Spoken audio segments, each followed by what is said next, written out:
햇볕에 그을린 얼굴, 누더기 같은 옷을 입은 10살짜리 꼬마가 재벌 회장의 손목을 붙잡아 아궁이 속으로 끌어당겼습니다. 절대 소리 내시면 안 돼요. 얼마 지나지 않아 검은 옷을 입은 남자 3명이 담장을 넘어 들어왔습니다. 오늘은 그녀에게 가장 슬픈 날, 아들과 손자의 기일이었어요. 위기의 순간 이름도 모르는 산골 소년이 목숨을 걸고 그녀를 숨겨주었습니다. 아궁이에서 나온 그녀가 아이와 눈을 마주쳤을 때였어요. 순간 심장이 멈추는 것 같았죠. 8년 전 세상을 떠난 아들과 똑같은 눈매였습니다. 이 아이는 대체 누구일까요? 그리고 누가 재벌 회장의 목숨을 노린 걸까요? 우연처럼 보였던 이 만남. 하지만 두 사람이 마주친 순간 8년간 어둠 속에 묻혀있던 진실이 움직이기 시작했습니다. 복수와 배신, 그리고 기적처럼 살아남은 생명. 모든 것이 하나씩 드러나기 시작합니다. 이야기 시작 전 구독과 좋아요 눌러주시고 어디에서 듣고 계신지 댓글 남겨주시면 그곳으로 행운이 가득 깃들길 바라겠습니다. 검은 세단이 구불구불한 산길을 올라가고 있었습니다. 창밖으로 울창한 숲이 끝없이 펼쳐졌어요. 뒷좌석에 앉은 여자는 창밖을 물끄러미 바라보고 있었죠. 한미선 태양제약 회장이었습니다. 제게 서열 10손가락 안에 드는 거물이었어요. 하지만 오늘만큼은 그 어떤 직함도 의미가 없었죠. 오늘은 아들의 기일이었습니다. 8년 전 오늘 미선은 세상의 전부를 잃었어요. 외아들 한영준, 그리고 겨우 2살이던 손자 한서진까지. 두 사람은 같은 날 같은 사고로 세상을 떠났죠. 차가 멈춘 곳은 한적한 산길 한복판이었습니다. 8년 전 다리가 무너지며 아들의 차가 급류에 휩쓸렸던 바로 그 장소였어요. 미선은 떨리는 손으로 차 문을 열었죠. 경호팀을 물리쳐 혼자 있고 싶어. 미선은 천천히 무너진 다리 터 쪽으로 걸어갔습니다. 난간 아래로 깊은 계곡이 아찔하게 펼쳐졌어요. 영준아. 미선이 떨리는 목소리로 아들의 이름을 불렀죠. 눈물이 주르륵 볼을 타고 흘러내렸습니다. 무릎에 힘이 풀려 그 자리에 털썩 주저앉았어요. 얼마나 울었을까요? 미선은 눈물을 닦으며 천천히 몸을 일으켰죠. 마음을 추스르려면 좀 걸어야 할 것 같았습니다. 미선은 비서에게 손짓을 한 뒤 산길을 따라 걷기 시작했어요. 발밑에서 낙엽이 바스락바스락 소리를 냈죠. 얼마쯤 걸었을까요? 문득 미선의 발걸음이 멈췄어요. 저 멀리 낡은 기와지붕 하나가 눈에 들어왔죠. 미선의 심장이 쿵하고 뛰었습니다. 이 근처였구나. 아들이 생전에 입버릇처럼 말하던 곳이었어요. 은퇴하면 이런 고택에서 도자기를 빚으며 살고 싶다고 했죠. 미선은 자신도 모르게 그 집 앞으로 발걸음을 옮겼습니다. 낡은 대문이 반쯤 열려 있었어요. 안을 들여다보니 넓은 마당에 장독대가 가득했죠. 수십 개의 옹기 항아리가 석양빛 아래 옹기종기 모여 있었습니다. 도자기에 관심이 많았던 아들이 떠올랐어요. 어머니, 옹기는요, 숨을 쉬어요. 살아있는 그릇이에요. 미선은 자신도 모르게 대문 안으로 들어섰죠. 바로 그때였습니다. 움직이지 마세요. 등 뒤에서 낮고 날카로운 목소리가 들려왔어요. 미선이 화들짝 놀라 뒤를 돌아봤죠. 10살쯤 되어 보이는 남자아이가 서 있었습니다. 햇볕에 그을린 얼굴에 경계심 가득한 눈동자가 인상적이었어요. 아이는 손에 든 막대기를 미선에게 겨누고 있었죠. 누구세요? 왜 남의 집에 들어왔어요? 아, 나는 그냥 지나가다가. 미선이 더듬거리며 대답했어요. 아이가 미선의 얼굴을 한참 쳐다봤습니다. 그러더니 천천히 막대기를 내렸어요. 할머니 힘들어 보이세요. 일단 들어오세요. 아이의 목소리가 부드러워졌죠. 물 드릴게요. 미선은 고개를 끄덕이며 아이를 따라갔습니다. 아이의 작은 뒷모습이 죽은 아들의 어린 시절과 겹쳐 보였어요. 미선의 눈가가 또다시 뜨거워졌죠. 아이가 미선을 마루로 안내했습니다. 여기 앉으세요. 물 가져올게요. 소년이 부엌으로 달려갔어요. 미선은 마루에 앉아 마당을 바라보았죠. 석양이 장독대 위로 따스하게 내려앉고 있었습니다. 잠시 후 소년이 물 한 사발을 들고 왔어요. 천천히 드세요. 우리 집 약수예요. 미선은 떨리는 손으로 물을 받아 마셨습니다. 차가운 물이 목구멍을 타고 내려가며 정신이 조금 들었어요. 고맙구나. 소년이 수줍게 웃었죠. 할머니, 밥 드셨어요? 제가 감자 삶은 게 있는데. 바로 그때였습니다. 소년의 표정이 순식간에 굳어졌어요. 할머니, 움직이지 마세요. 소년이 갑자기 낮은 목소리로 속삭였죠. 미선의 등골이 서늘해졌습니다. 왜 그러니? 누가 따라오고 있어요. 검은 옷 입은 아저씨들이요.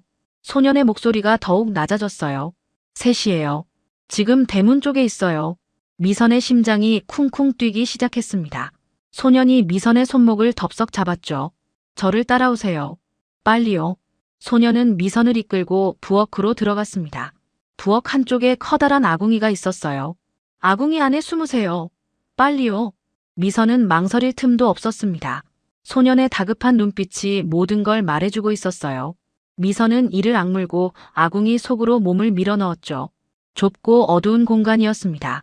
재 냄새와 흙 냄새가 코를 찔렀어요. 절대 움직이지 마세요. 소년이 속삭이더니 나무 판자로 아궁이 입구를 살짝 가렸습니다. 미선은 숨을 죽였어요. 심장이 미친 듯이 뛰었죠. 잠시 후 마당에서 발소리가 들려왔습니다. 야, 꼬마. 낮고 거친 목소리가 들려왔어요. 미선의 온몸이 얼어붙었습니다. 여기 노인네 하나 들어오는 거 봤지? 심장이 철렁 내려앉았죠. 차 회장 놓치면 우리 다 죽어. 어디로 갔어? 또 다른 목소리가 으르렁거렸습니다. 미선은 손으로 입을 틀어막았어요. 자신의 이름을 알고 있었죠. 소년의 침착한 목소리가 들려왔습니다. 아까 어떤 할머니가 왔다가 뒷산 쪽으로 갔는데요. 뒷산? 네. 저쪽 오솔길로 올라갔어요. 잠시 침묵이 흘렀습니다. 야, 저쪽 확인해봐. 발자국 소리가 여러 방향으로 흩어졌어요. 누군가 부엌 쪽으로 다가오는 소리가 들렸습니다. 미선은 눈을 질끈 감았죠. 발소리가 아궁이 바로 앞에서 멈췄어요. 숨소리조차 낼 수 없었습니다. 여긴 없어. 빨리 쫓아가. 멀리 못 갔을 거야. 발소리가 빠르게 멀어져 갔습니다. 대문이 삐걱거리며 닫히는 소리가 들렸어요. 그리고 정적이 찾아왔죠. 한참이 지나서야 나무 판자가 열렸습니다. 소년의 얼굴이 아궁이 틈으로 보였어요. 할머니, 나오셔도 돼요. 다 갔어요. 미선은 떨리는 몸으로 아궁이에서 기어나왔습니다. 온몸에 재와 흙먼지가 묻어 있었어요. 다리에 힘이 들어가지 않았죠. 소년이 미선의 팔을 붙잡고 부축했습니다. 괜찮으세요? 많이 무서우셨죠? 미선은 대답할 힘조차 없었어요. 소년의 작은 어깨에 기대다시피 하며 마루로 나왔습니다. 해가 완전히 져서 어둠이 내려앉고 있었어요. 기온이 급격히 떨어지고 있었죠. 미선의 이가 딱딱 부딪히기 시작했습니다. 추위와 공포가 동시에 밀려왔어요. 할머니, 할머니. 소년의 다급한 목소리가 멀어져 갔습니다. 미선의 눈앞이 깜깜해졌어요. 마지막으로 본 것은 자신을 부축하는 소년의 얼굴이었죠. 그리고 미선의 의식은 그대로 끊어졌습니다. 미선이 눈을 떴을 때 낯선 천장이 보였습니다. 나무 석가래 사이로 희미한 불빛이 일렁이고 있었어요. 어디서 장작 타는 냄새가 났죠. 미선은 고개를 돌려보려 했습니다. 하지만 온몸이 천근만근 무겁게 느껴졌어요. 할머니, 정신 드세요. 익숙한 목소리가 들려왔죠. 어젯밤 자신을 구해준 그 소년이었습니다. 소년이 미선의 얼굴을 걱정스럽게 내려다보고 있었어요. 아이의 이마에 송글송글 땀이 맺혀 있었죠. 여기가 어디니? 미선이 가까스로 입을 열었습니다. 저희 집 안채예요. 할머니가 쓰러지셔서 제가 여기까지 모셔왔어요. 소년이 미선의 등 뒤에 베개를 받쳐주었죠. 작은 손이지만 놀라울 정도로 능숙했습니다. 할머니, 열이 많이 나셨어요. 밤새 식은땀을 흘리셨거든요. 소년이 대야에서 수건을 짜며 말했어요. 그리고 조심스럽게 미선의 이마를 닦아주었죠. 미선의 눈가가 뜨거워졌습니다. 이렇게 누군가의 손길을 받아본 게 얼마만인지 몰랐어요. 태양제약 회장으로 살아온 세월 동안 수많은 사람들이 미선의 곁을 맴돌았죠. 하지만 그 누구도 이렇게 진심으로 보살펴주지 않았습니다. 비서도 경호원도 임원들도 모두 미선의 자리를 보고 있었을 뿐이었어요. 그런데 이 아이는 달랐죠. 아무런 대가도 바라지 않고 낯선 노인을 밤새 간호했습니다. 고맙다 애야. 미선의 목소리가 떨렸어요. 고맙긴요. 할머니가 아프신데 당연히 해야죠. 소년이 수줍게 웃었습니다. 미선의 가슴 한편이 먹먹해졌어요. 우리 손자도 살아있었다면 이 정도 나이였을 텐데. 그 생각이 스치자 눈물이 왈칵 쏟아질 것 같았죠. 할머니, 죽 드실 수 있으세요? 아침에 미음 쑤었어요. 소년이 작은 뚝배기를 들고 왔습니다. 하얀 김이 모락모락 피어올랐어요. 제가 직접 쑤었어요. 할아버지가 아프실 때 늘 제가 끓여드려요. 소년이 숟가락에 미음을 떠서 호호 불었죠. 그리고 조심스럽게 미선의 입술에 가져다 댔습니다. 미선은 소년이 떠먹여주는 대로 미음을 삼켰어요. 따뜻한 온기가 목구멍을 타고 내려갔죠. 얼어붙었던 속이 서서히 녹아내리는 것 같았습니다. 마지막 숟가락까지 다 비우자 소년이 품에서 작은 약봉지를 꺼냈어요. 이건 뭐니? 산에서 캔 약초예요. 몸이 안 좋을 때 먹으면 좋대요. 소년이 화로 위에 올려놓은 주전자에 약초를 넣었죠. 잠시 후 쌉싸름한 향이 방 안가득 퍼졌습니다. 소년이 진지한 표정으로 약을 다리는 모습이 어른스러웠어요. 미선은 소년을 물끄러미 바라보았죠. 10살쯤 되어 보이는 어린 나이. 하지만 어떤 어른보다 의젓했습니다. 넌 이렇게 어린데 어떻게 이런 걸 다 할 수 있니? 할아버지가 많이 편찮으세요. 그래서 제가 해야 해요. 소년의 목소리엔 슬픔이 묻어 있었어요. 부모님은 어디 계시니? 미선이 조심스럽게 물었죠. 소년이 고개를 저었습니다. 안 계세요. 저는 할아버지가 데려다 키우셨대요. 미선의 숨이 멎는 것 같았어요. 태어날 때부터요? 네. 아기 때 강가에서 주웠대요. 물에 떠내려오고 있었대요. 미선의 등골이 서늘해졌습니다. 가슴이 찢어지듯 아팠죠. 이 착하고 예쁜 아이를 누가 물에 떠내려 보냈단 말인가요? 할아버지가 저를 살려주셨어요. 그래서 제가 할아버지를 돌봐야 해요. 소년이 고개를 꼿꼿이 세우며 말했습니다.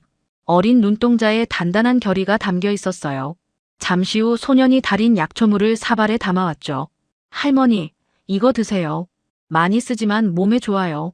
미선은 떨리는 손으로 사발을 받아들었습니다. 쓴 약초물이 목구멍을 타고 내려갔어요. 고맙다 애야. 정말 고마워. 미선의 눈에서 눈물이 흘러내렸죠. 8년 만에 느껴보는 진심 어린 온기였습니다. 바로 그때 휴대폰이 윙윙 울렸어요. 미선은 품속에서 휴대폰을 꺼냈습니다. 화면에 뜬 이름을 보는 순간 미선의 눈이 커졌어요. 김재욱. 태양제약의 전무이자 미선이 가장 믿고 의지해온 사람이었죠. 미선은 잠시 망설이다가 전화를 받았습니다. 여보세요. 회장님. 연락이 안 되어서 비상령을 내렸습니다. 지금 어디십니까? 김재욱의 다급한 목소리가 귀를 때렸어요. 목소리가 지나치게 떨리고 있었죠. 사고 현장 근처 폐가 쪽에 급히 사람을 보냈는데 회장님이 안 계셔서 미선의 심장이 얼어붙었습니다. 폐가. 그곳을 아는 사람은 아무도 없었어요. 김전무, 내가 폐가 쪽에 있는 줄 어떻게 알았나? 전화기 너머로 짧은 침묵이 흘렀죠. 아, 그게. 차량 GPS 신호를 확인했습니다. 미선의 눈이 가늘어졌어요. 거짓말이었죠. 그 산길은 GPS조차 잡히지 않는 통신 불능 지역이었습니다. 8년 전 아들의 사고 때도 GPS 신호가 끊겨서 구조대가 한참을 헤맸어요. 미선은 떨리는 마음을 억누르며 시험을 해보기로 했죠. 김전무, 그런데 말이야. 내가 지금 어디에 있는지 모르겠어. 아무것도 기억이 안 나네. 예? 기억이 안 나신다고요? 김재욱의 목소리에 감춰지지 않는 안도감이 묻어 있었습니다. 미선은 그것을 놓치지 않았어요. 응, 어젯밤 일이 하나도 기억이 안 나. 일단 진정하십시오, 회장님. 아니야, 괜찮아. 좀 쉬다가 연락할게. 미선이 단호하게 전화를 끊었어요. 8년간 믿어온 그 사람이 배신자였죠.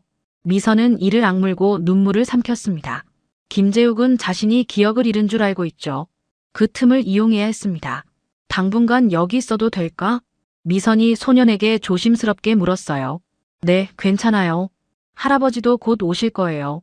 소년이 고개를 끄덕였습니다. 바로 그때 대문 밖에서 발소리가 들려왔어요. 할아버지다. 소년이 반갑게 일어나 밖으로 뛰어나갔습니다. 미선도 천천히 일어나 마루로 나왔어요. 마당으로 한 노인이 들어오고 있었죠. 백발의 구부정한 허리, 낡은 무명옷을 걸친 초라한 행색이었습니다. 하지만 미선은 노인의 눈빛에서 눈을 뺄 수가 없었어요. 깊고 날카로운 눈. 세상의 온갖 풍파를 다 겪어낸 사람의 눈이었죠. 할아버지, 손님 오셨어. 할머니가 많이 편찮으셨는데 제가 간호해드렸어. 소년이 신나서 말했습니다. 노인이 미선을 바라보았어요. 몸은 좀 어떠시오? 낮은 목소리였죠. 미선은 고개를 숙였습니다. 덕분에 많이 나아졌습니다. 어젯밤 목숨을 구해주셔서 감사합니다. 노인이 천천히 고개를 끄덕였어요. 도훈이가 데려온 사람을 그냥 내칠 수는 없었소. 노인의 말투는 담담했습니다. 하지만 미선은 그 짧은 문장에서 범상치 않은 기운을 느꼈죠. 노인이 잠시 생각에 잠기더니 소년을 바라보았어요. 도훈아, 뒷마당 장독에 물기 좀 닦고 오너라. 할머니랑 기니 드릴 말씀이 있다. 네, 할아버지. 소년이 해맑게 대답하고 밖으로 뛰어나갔습니다.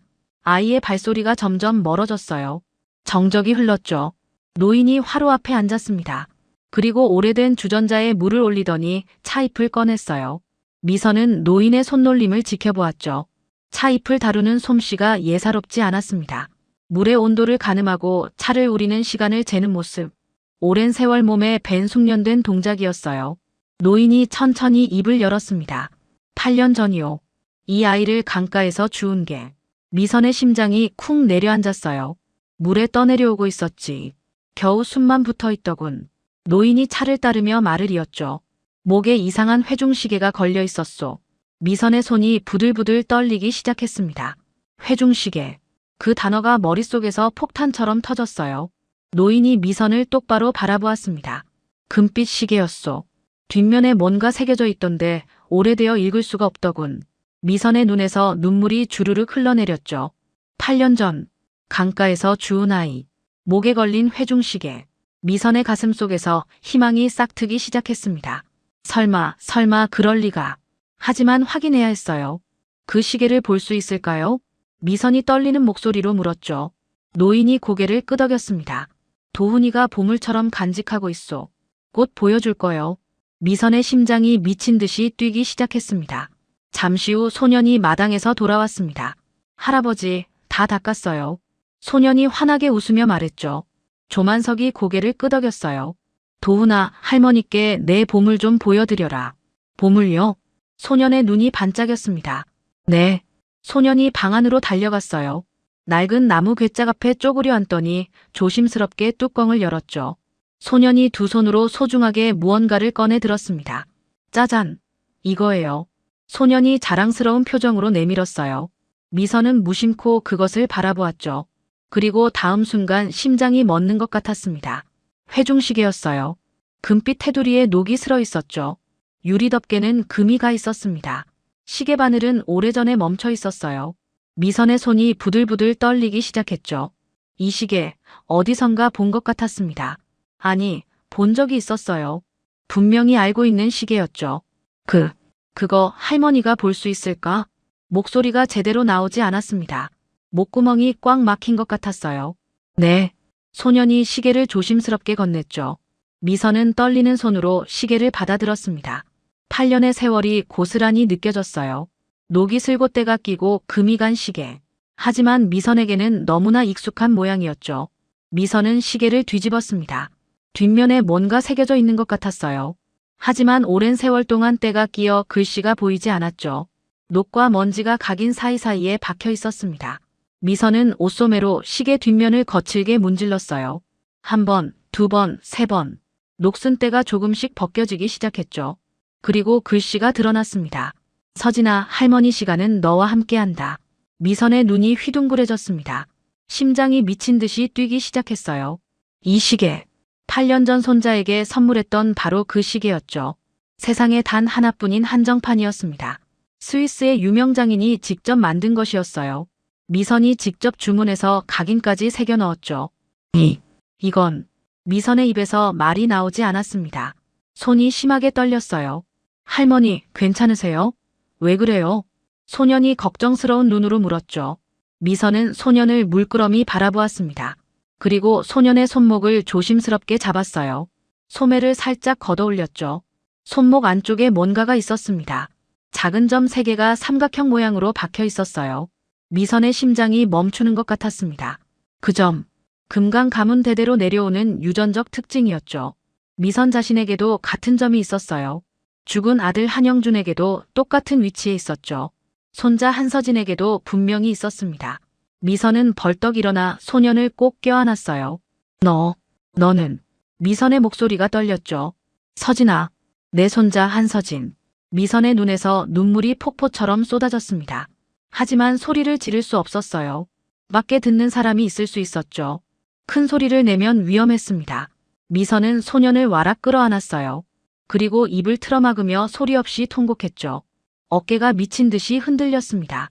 온몸이 부들부들 떨렸어요.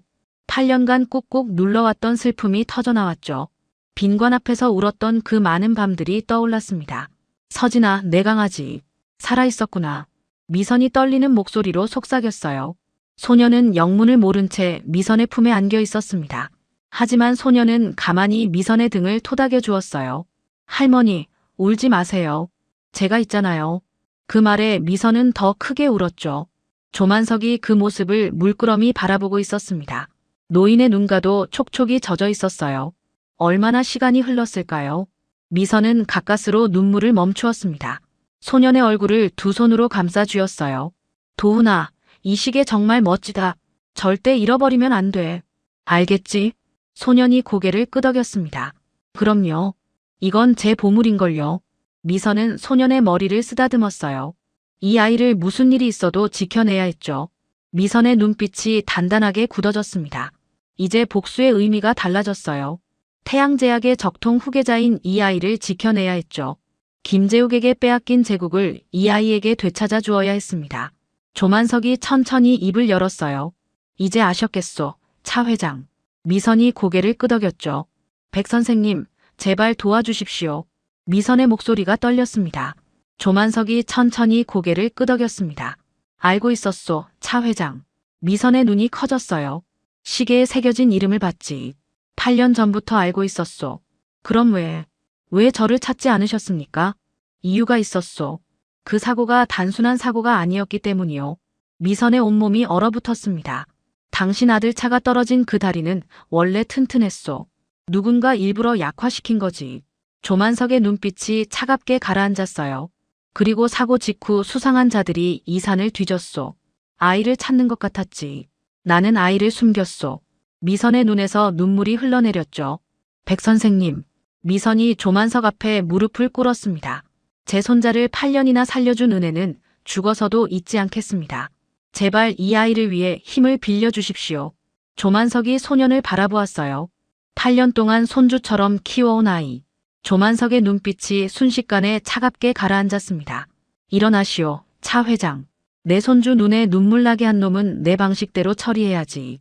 조만석이 방 한 구석으로 걸어갔어요. 낡은 장롱을 밀어내자 바닥에 철판이 드러났죠. 따라오시오. 지하 계단을 내려가자 낡은 금고가 나타났습니다. 조만석이 금고를 열었어요. 두꺼운 장부들과 서류가 빼곡히 쌓여 있었죠. 20년 동안 모아둔 것이요. 조만석이 장부를 꺼냈습니다. 태양제약 지분을 은밀히 사모은 차명 계좌들, 남대문 시장 거물들을 움직일 수 있는 비밀 장부. 미선은 믿을 수가 없었어요. 이 장부들이 유일한 증거요. 8년간 모은 것이요. 조만석이 서류를 미선에게 건넸죠. 김재욱 그 작자, 태양제약을 삼키려고 준비했을 거요. 하지만 그놈은 모르지. 내가 8년 동안 뭘 준비했는지. 미선은 장부를 받아들었습니다. 손이 떨렸어요. 같이 끝장을 봅시다. 미선이 고개를 끄덕였죠. 미선의 눈빛이 단단하게 빛났습니다. 그날 밤이었습니다. 고택 뒷문이 조용히 열렸어요. 한 여자가 조심스럽게 들어왔죠. 미선이 방 안에서 기다리고 있었습니다. 여자가 문을 열고 들어오는 순간 미선의 눈이 커졌어요. 당신은? 여자가 천천히 고개를 들었습니다. 단정하게 빗어넘긴 머리카락, 날카롭게 다듬어진 눈매. 어머님. 그 한마디에 미선의 심장이 멈추는 것 같았어요. 수아야. 미선의 목소리가 떨렸죠. 네, 어머님. 저 이수아예요. 미선의 눈에서 눈물이 왈칵 쏟아졌습니다. 정수아. 8년 전 행방불명된 며느리였죠. 어떻게 된 거니? 정수아가 천천히 입을 열었어요. 8년 전 남편이 죽고 아이가 실종됐을 때 저는 미쳐버릴 것 같았어요. 그런데 알게 됐죠. 그게 사고가 아니라는 걸. 미선의 숨이 멎었습니다. 김재욱. 그자가 영준 씨를. 하지만 증거가 없었어요. 정수아의 눈에서 도끼가 번뜩였죠. 저는 성형을 하고 완전히 다른 사람이 되었어요. 그리고 김재욱의 비서실에 들어갔죠. 8년 동안 기다렸어요. 정수아가 휴대폰을 꺼냈습니다. 어머님, 증거를 확보했어요. 미선의 눈이 커졌어요. 김재욱의 서재에 비밀 금고가 있어요. 거기서 찾아냈어요. 정수아가 휴대폰 화면을 보여줬죠. 8년 전 사고 현장 사진, 다리 지지대 조작 기록, 용역에게 보낸 송금 내역. 미선의 손이 떨렸습니다. 모든 증거가 여기 있어요. 휴대폰에 다 담았어요. 정수아의 목소리가 단호했죠. 조만석이 방으로 들어왔습니다. 잘했소, 며느리. 조만석이 고개를 끄덕였어요. 이제 우리에게 두 가지 증거가 있소. 내 장부와 당신의 사진. 세 사람이 마주 보았습니다. 미선이 며느리의 손을 꼭 잡았어요. 수아야, 고생했다. 정말 고생했어. 정수아가 고개를 숙였습니다. 어머님, 서진이는요? 우리 서진이 정말 살아있나요? 목소리가 떨렸어요. 미선이 고개를 끄덕였죠. 살아있어. 이 산에서 8년을 살았어. 정수아의 눈에서 눈물이 쏟아졌습니다. 보고 싶어요. 제발 한 번만. 미선이 정수아의 손을 잡고 안쪽 방으로 이끌었어요. 문을 살며시 열자 작은 아이가 이불을 덮고 자고 있었죠. 정수아의 숨이 멎었습니다. 서진이. 아니, 지금은 도훈이라 불리는 아이. 8년 전 2살이던 아기가 10살 소년이 되어 있었죠. 정수아는 방 안으로 들어가지 못했습니다. 문틈에 서서 아이를 바라보았어요. 들어가면 안 됐죠. 정체를 들키면 안 됐습니다. 정수아가 입을 틀어막았습니다. 어깨가 들썩들썩 흔들렸어요. 소리 없이 오열했죠. 미선이 며느리의 어깨를 감싸 안았어요. 수아야, 조금만 참아라. 복수가 끝날 때까지만. 정수아가 눈물을 닦았습니다. 네, 어머님. 이제 끝을 봐야죠. 세 사람이 다시 방으로 돌아왔습니다. 조만석이 지도를 펼쳤어요. 이제부터 작전을 짜야 하오. 미선, 정수아, 조만석. 세 사람의 눈빛이 차갑게 빛났습니다. 복수의 칼날이 날카롭게 갈리고 있었어요. 며칠 후였습니다. 김재욱의 저택 서재에서 이상한 일이 벌어지고 있었어요. 김재욱이 비밀 금고를 열었죠. 서류가 약간 흐트러진 것 같았어요. 누가 여길 뒤진 거야? 김재욱이 부하에게 전화를 걸었습니다. 지금 당장 그 고택 주변을 감시해. 그날 밤 김재욱의 부하들이 고택 주변 숲에 숨어 있었어요. 정수아가 뒷문으로 들어가는 모습이 포착됐죠. 부하가 재빨리 사진을 찍어 김재욱에게 보냈습니다. 김재욱이 사진을 확인하는 순간 얼굴이 하얗게 질렸어요. 사진 속에는 한미선, 정수아, 그리고 한 소년이 서 있었습니다. 10살쯤 되어 보이는 아이였죠. 김재욱의 손이 부들부들 떨렸습니다. 그 아이의 얼굴. 8년 전 죽은 한영준과 너무나 닮아 있었어요. 한서진이었죠. 김재욱의 얼굴이 공포로 일그러졌습니다. 지금 당장 인원 모아서 고택으로 가. 고택과 함께 다 묻어버려. 한 놈도 살려두지 마. 김재욱이 다급하게 명령을 내렸어요. 그리고 저택 지하실로 내려갔습니다. 정수아가 결박된 채 의자에 앉아 있었어요. 김재욱이 정수아를 붙잡아 둔 것이었죠. 오늘 밤이면 다 끝나. 증거도, 내 시어머니도, 그 꼬마도. 김재욱이 비열하게 웃었습니다. 정수아가 눈물을 흘렸어요. 서진이. 제발 서진이한테만은. 김재욱이 문을 잠그고 나갔습니다. 그날 밤 고택에서는 아무도 위험을 몰랐어요. 조만석은 남대문에 급한 일로 자리를 비운 상태였습니다. 한밤중이었어요. 갑자기 마당에서 괴음이 울렸습니다. 쾅! 미선이 화들짝 놀라 밖을 내다보았어요. 검은 옷을 입은 남자들이 고택을 에워싸고 있었죠. 횃불이 고택 지붕으로 날아들었습니다. 불이야! 낡은 초가지붕이 순식간에 불길에 휩싸였어요. 미선이 서진을 끌어안았습니다. 서진아, 어서 나가야 해.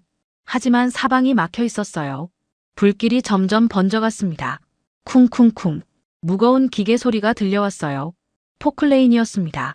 거대한 삼날이 고택벽을 향해 다가오고 있었죠. 벽이 무너지기 시작했습니다. 미선이 비명을 질렀어요. 서진아. 무너지는 벽 사이로 서진이 연기 속으로 사라졌어요. 서진은 마당으로 뛰어나왔습니다. 할아버지와의 약속이 떠올랐죠. 위험할 때는 장독 속에 숨어라. 서진이 장독대로 달렸습니다. 뚜껑을 열었어요. 물이 가득 차 있었죠. 서진이 장독 속으로 몸을 던졌습니다. 차가운 물이 온몸을 감쌌어요.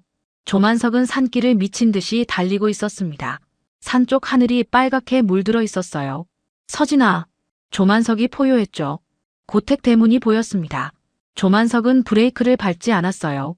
쾅! 차가 대문을 들이받으며 멈췄습니다. 눈앞에 지옥이 펼쳐져 있었죠. 고택이 활활 타오르고 있었습니다. 포클레인의 거대한 삼날이 장독대를 향해 떨어지고 있었어요. 안 돼! 조만석이 차를 향해 달려갔습니다. 시동을 다시 걸었어요. 포클레인을 향해 돌진했죠. 쾅! 차가 포클레인 옆구리를 들이받았습니다. 삼날이 장독대를 비껴 땅바닥에 처박혔어요. 조만석이 장독대로 달려갔습니다. 뚜껑을 열었죠. 서진이 물속에서 눈을 부릅뜨고 있었어요. 서진아, 할아버지가 왔다. 조만석이 아이를 물속에서 끌어올렸습니다. 할아버지, 무서웠어요. 알아, 잘 버텼다. 우리 서진이 잘 버텼어. 조만석이 서진을 안고 불길에서 빠져나왔어요. 미선이 연기 속에서 비틀거리며 나왔습니다. 서진아. 미선이 달려와 아이를 끌어안았죠. 조만석이 뒤를 돌아봤어요. 고택이 활활 타오르고 있었습니다. 지하 금고도 불길에 휩싸였어요. 장부가 다 타버렸소. 조만석의 목소리가 절규처럼 터져나왔습니다. 미선의 얼굴이 하얗게 질렸어요. 8년이 허사가 됐어. 미선이 무릎을 꿇었습니다. 유일한 증거였어요. 그것이 불길 속으로 사라졌죠. 습격자들이 도망쳤습니다. 세 사람이 잿더미가 된 고택을 바라보았어요. 조만석이 주먹을 불끈 쥐었습니다. 미선이 눈물을 흘렸죠. 서진이 할머니 손을 꼭 잡았어요. 우리가 졌다. 미선이 허탈하게 중얼거렸습니다. 바람이 잿더미를 휩쓸고 지나갔어요. 모든 것이 끝난 것 같았습니다. 그날 밤 김재욱의 저택이었어요. 김재욱이 와인을 마시며 웃고 있었죠. 끝났어. 이제 다 끝났어. 김재욱이 승리를 확신하고 있었습니다. 증거 다 타버렸어. 차 회장도 끝장났고. 김재욱이 비웃음을 터뜨렸어요. 지하실에 갇힌 정수아가 눈물을 흘렸습니다. 어머님, 서진아. 정수아의 목소리가 떨렸어요. 하지만 정수아는 몰랐죠. 품속에 숨겨둔 예비 휴대폰이 아직 남아있다는 것을.